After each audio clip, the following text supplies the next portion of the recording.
लेकिन जब ये घर टूट गया, देखिए जज्बा किसे कहते हैं।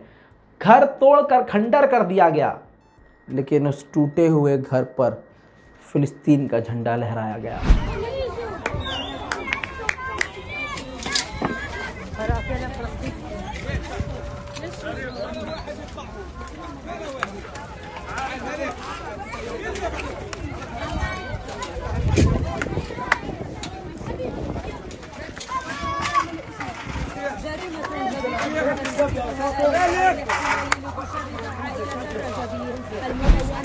दोस्तों, ये बिल्डोज़र, ये जेसीबी देखने के बाद भारत में आपको बिल्डोज़र नज़र आया होगा।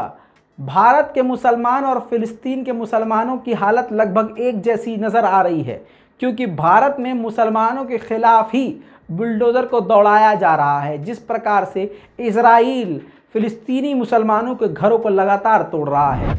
आपको याद होगा, दिल्ली में जिन लोगों का घर तोड़ा, उनके बयानात सामने आए कि घर तोड़ने से पहले हमें जो है मकान में से सामान निकालने तक की इजाज़त नहीं दी। इतना ही नहीं, मदरसे को तोड़ा तो कुरान तक निकालने की इजाज़त नहीं दी। ये भारत के मुसलमानों के साथ हो रहा है। लेकिन जिस फ़िलिस्तीनी का घर तोड़ा गया फ़िलिस्तीन में, उसने भी यही बात कही कि यहूदियों ने हमें अपना फर्नीचर, हमें अपना सामान दरवाजे से बाहर तक निकालने का मौका नहीं दिया और घर तोड़ दिया। सुनिए।